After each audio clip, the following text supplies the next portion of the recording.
Babacar Ba, je suis président du mouvement Alternative Citoyenne qui est allié de la coalition Osez l'Avenir et je suis par ailleurs porte-parole de la coalition et directeur de la communication. On est à Kaffrine dans le cadre de la caravane nationale que nous avons initiée parce que vous savez, avant même le début de la campagne électorale, Maître Aïssata Tall Sall avait conduit une délégation en Afrique centrale pour aller échanger avec la diaspora en Afrique centrale. Puis nous étions partis en France pour rencontrer la diaspora européenne. Et donc aujourd'hui nous sommes à Kaffrine après avoir démarré la caravane nationale qui nous a conduit de Dakar vers beaucoup de régions du Sénégal. Nous avons traversé le département de Mbour, puis le département de Nioro. Nous sommes allés dans les îles du Saloum. Nous avons traversé la République sœur de Gambie pour aller en Casamance. Et de la Casamance, nous avons traversé toute la grande Casamance pour arriver dans la région du Sénégal oriental. Je vous citer Tambacounda, Kédougou.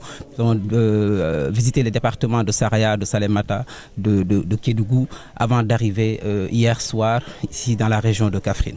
Aujourd'hui, quel message lancer à la population kaffrinoise? Alors le message est très simple. Au moment où toutes les coalitions en compétition sont concentrées à Dakar, Maître Aïssata Tall Sall et la coalition Osez l'Avenir est en train de sillonner le Sénégal. L'objectif visé est d'aller à la rencontre des populations sénégalaises. D'abord parce que, comme vous le savez, dans la vision qui est la nôtre, pour nous, l'essentiel, c'est le Sénégal. Donc nous sommes à la rencontre des populations sénégalaises pour échanger avec elles, pour s'enquérir de leurs préoccupations et pour rendre dynamique notre projet. Puisque le projet, c'est de refonder la République, c'est de propulser le Sénégal vers des lendemains meilleurs, parce que nous pensons qu'aujourd'hui, ce dont le Sénégal a besoin, c'est plus de développement que d'émergence. Donc voilà le leitmotiv de cette caravane nationale qui se veut d'être en tout cas des instants de discussion en tout cas citoyenne pour non seulement présenter nos candidats à l'échelle du territoire et aussi dans la diaspora, mais également recueillir les inputs des populations.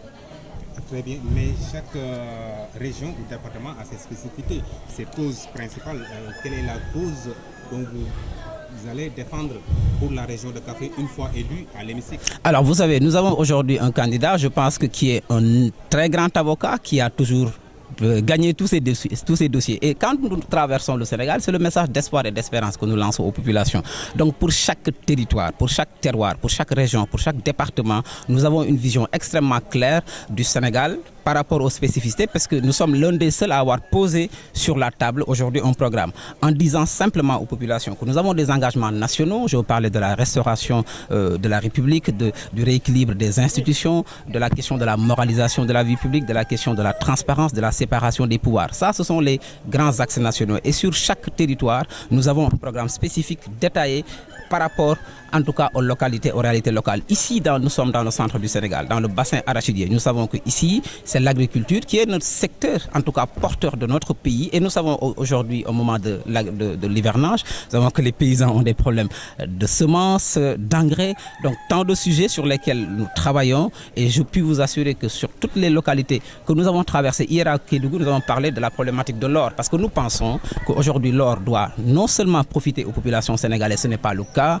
Et nous pensons également que la région de Kédougou, aujourd'hui nous avons d'excellentes opportunités pour relancer le tourisme, comme le tourisme aujourd'hui autour de Nyokolokoba, le parc, les chutes de Dindéfelo, le contrefort du pays bédique. Cela, c'est une alternative au tourisme balnéaire pour concurrencer les autres destinations que sont le Maroc et la Croatie. Donc voilà, concrètement, dans chaque région, nous avons dit la même chose dans le département de Mbour, où je suis moi-même originaire, sur la relance du tourisme, puisqu'on sait que ça s'essouffle. La destination Sénégal n'est pas vendue. Donc nous savons concrètement là où ça fait mal. Mais on ne s'arrête pas simplement à dire que ça ne va pas. Nous apportons des alternatives. Nous apportons des solutions.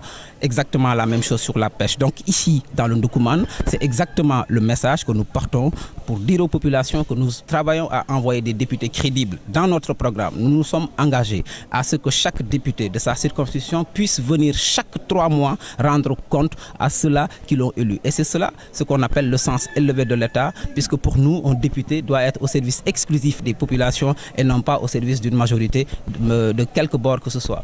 Alors, c'est très simple, puisque la jeunesse, c'est l'avenir de ce pays, c'est à peu près 65% de notre pays, et nous pensons qu'on ne peut pas imaginer un développement en écartant le secteur le plus porteur. Et c'est la raison pour laquelle Maître Aïssata Tall Sall a massivement investi des jeunes et des femmes. Je rappelle que la benjamine de ces élections est Mariam Soda Ndiaye, qui est la 3e sur la liste nationale, et c'est la plus jeune de toutes les coalitions. Donc, elle est très jeune. Pourquoi ce message? Puisque Maître Aïssata Tall Sall croit à la jeunesse. Elle veut porter un message d'espoir et d'espérance en disant qu'on ne peut pas imaginer un quelconque développement sans pour autant intégrer les composantes les plus actives de notre société. Je veux parler des jeunes, mais je veux également parler des femmes, parce que c'est 52% de notre population.